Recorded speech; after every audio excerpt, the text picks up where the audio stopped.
Good morning students. अभी इससे पहले मैंने जो वीडियोस सेंड की थी, पहले इससे पहले जो वाली वीडियो बनाई है उसमें क्या था, ट्रिग्नोमेट्री रेशियोज़ के बारे में हमने पढ़ा था कि कैसे हमने उसके फॉर्मूले बनाने हैं, राइट।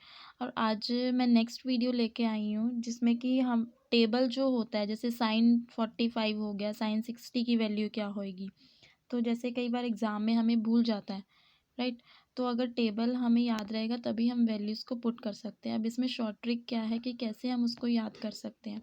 5 मिनट में ये टेबल बन जाएगा और इसके अकॉर्डिंगली तुम अपनी वैल्यूज़ को फाइंड आउट कर सकते हो। तो ऊपर जो इसमें मैंने लिखे हैं, पहले इसमें tan a की जो वैल्यू है that is sin a by cos a, यानी कि यहाँ पर मैंने फॉर्मूले बताए हैं। इन सब फॉर्मूले के रिलेटेड ये सारे हमने वैल्यूज़ जो है फाइंड आउट की है, राइट। तो पहले हम लिखेंगे इसमें, अब कैसे इस शॉर्ट ट्रिक टेबल से हम सबकी वैल्यूज़ फाइंड आउट कर सकते हैं। तो पहले हमने लिया 0, 30, 45, 60, 90 डिग्री। अब क्या है, पहले हमने लगा लेना यहाँ 0, 1, 2, 3, 4, पहले हमने ये लिखा। फिर सब में क्या कर दिया हमने, डिवाइडेड बाय 4 कर दिया। सब में डिवाइडेड बाय 4 कर दिया, राइट। उसके बाद जिसकी कटिंग हो रही है उसकी हमने कटिंग कर ली है, कटिंग होगी। देन उसके बाद हमने लेना है टेकिंग स्क्वायर रूट। अब हमने इसका 0 का स्क्वायर रूट क्या होएगा, 0 होएगा। और √1/√4 का स्क्वायर रूट, रूट 1 का स्क्वायर रूट तो 1 ही होएगा। √4 का स्क्वायर रूट क्या होएगा, 2 होएगा। तो ये इसकी वैल्यू क्या बन गई, 1/2। नेक्स्ट है √1/2। अब √1/2, √1 की वैल्यू क्या होगी, 1। √2 की वैल्यू तो √2 ही होएगी क्योंकि इसका स्क्वायर रूट नहीं होएगा, वो √2 ही रहेगा। नेक्स्ट है √3, √3 की वैल्यू √3 रहेगी। और √4 की जो वैल्यू है वो कितनी बन जाएगी, 2। क्यों, बिकॉज 2 2 ज़ा 4 होता है, तो 2 का जब हम स्क्वायर करेंगे, स्क्वायर से स्क्वायर रूट कैंसिल हो गया, तो कितना रह गया, 2 रह जाएगा। नेक्स्ट इज √1, तो उसकी वैल्यू क्या बन गई, 1। ऐसे हमारी सारी वैल्यूज आ गई, यानी 0 की भी, 30 की, 45, 60, देन 90। अब यहाँ पे फर्स्ट हमारी टर्म आती है साइन ए। ये जितनी भी वैल्यू अभी हमने निकाली है ये सारी किसकी वैल्यू आई है, साइन 0 की वैल्यू क्या हो जाएगी, 0। साइन 30 की वैल्यू 1/2, साइन 45 की वैल्यू 1/√2, साइन 60 की वैल्यू √3/2 एंड साइन 90 की वैल्यू दैट इज 1।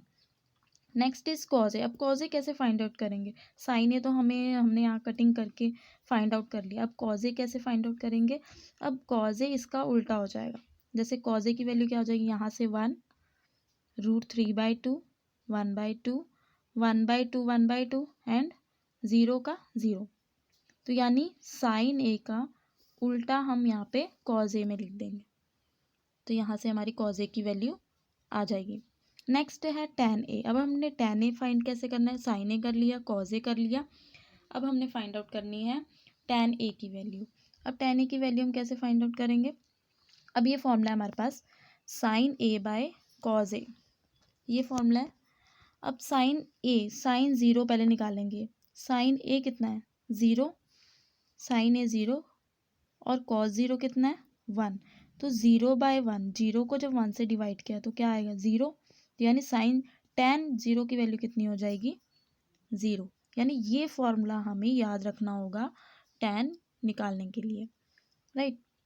ऐसे ही tan 30 निकालेंगे हम, tan 30 यानी साइन ए की वैल्यू क्या है, 1/2, कॉज ए की वैल्यू क्या है, √3/2, 2 से 2 कैंसिल हो जाएगा, तो आंसर क्या आ जाएगा, 1/√3। ऐसे ही tan 45, 1/√2 डिवाइडेड बाय 1/√2, दोनों को डिवाइड किया, √2 से √2 कैंसिल, आंसर इज 1, 1 आ जाएगा। tan 60 की वैल्यू कैसे आएगी, √3/2 डिवाइड कर देंगे 1/2 से, 2 से 2 कैंसिल, और आंसर इज √3। अब नेक्स्ट है tan 90। tan 90 की वैल्यू कैसे फाइंड आउट करेंगे, 1/0। अब 1/0 हो गया, यानी 1/0 हमेशा क्या होता है, इन्फिनिटी होता है, जिसको कि हम क्या बोलते हैं, नॉट डिफाइन। 1 को 0 से जब भी हम डिवाइड करेंगे तो वो केस में जाएगा इन्फिनिटी पे, जिसको हम नॉट डिफाइंड बोलते हैं, right. Next is cosecant A. अब कोसिकेंट ए के फॉर्मूला क्या है हमारे पास, 1/sin ए, यानी 1 डिवाइडेड में साइन ए की वैल्यू। अब हमने कोसेकेंट 0 निकालना है, तो कैसे निकालेंगे? 1/sin एक फॉर्मूला है उसका, तो 1 sin 0 कितना है हमारा? 0। तो 1/0 किसके इक्वल होता है? इन्फिनिटी के इक्वल होता है, राइट। तो ये क्या आ जाएगा? Not defined infinity. Next is cosecant 30। Cosecant 30, sine 30 की वैल्यू क्या थी? 1/2, यानी 1/1/2 किसके इक्वल हो जाएगा? 2 के इक्वल हो जाएगा। तो कितना आ जाएगा? 2। ऐसे ही साइन 45 निकालेंगे, उसको भी हम किससे डिवाइड कर देंगे? 1/sin A। तो 1/sin 45 की वैल्यू क्या है? साइन 45 की वैल्यू कितनी है? 1/2। तो हम उसे डिवाइड कर देंगे, कितना आ जाएगा? √2। ऐसे ही साइन कोसेकेंट 60, 90 दोनों निकाल लेंगे हम, ऐसे ये वैल्यू फाइंड आउट हो जाएगी। Next is secant A. अब सीकेंट ए का फॉर्मूला क्या होता है? 1/cos A। 1/cos A होता है, तो यानी cos A की वैल्यू, अब हमने जीरो से स्टार्ट करें। सीकेंट 0 कैसे निकालेंगे? फॉर्मूला क्या है? 1/cos A। तो 1 डिवाइडेड में cos 0 की वैल्यू कितनी है? 1। कितना आ जाएगा? 1 ही आ जाएगा, राइट। उसके बाद है सीकेंट 45 निकालेंगे, उसको भी 1/cos करके। 1/cos 30 की वैल्यू क्या होगी? cos 30 की वैल्यू √3/2। तो कितना आंसर आ जाएगा? 2/√3। ऐसे ही नेक्स्ट सीकेंट ए की निकालेंगे, 45 से, 60 से, 90 से सारी वैल्यूज फाइंड आउट कर लेंगे। अब नेक्स्ट है कॉट ए। कॉट ए का फॉर्मूला क्या होता है? cos A/sin A। यहाँ पे cos की वैल्यू रखेंगे, फिर यहाँ पे साइन की वैल्यू रखेंगे, उसके रिलेटेड कौन सी वैल्यूज आ जाएंगी मेरे पास? सारी कॉट ए। अगर हम cot 0 फाइंड आउट कर रहे हैं यहाँ से, तो यहाँ cos 0 sin 0 की वैल्यू रखेंगे। अगर cot 30 की वैल्यू फाइंड आउट करें, cos 30 और sin 30 की वैल्यू रखेंगे। जो कैंसिल होता है उसे काट के यहाँ पे हमारी वैल्यूज फाइंड आउट हो जाएगी, राइट। Thank you.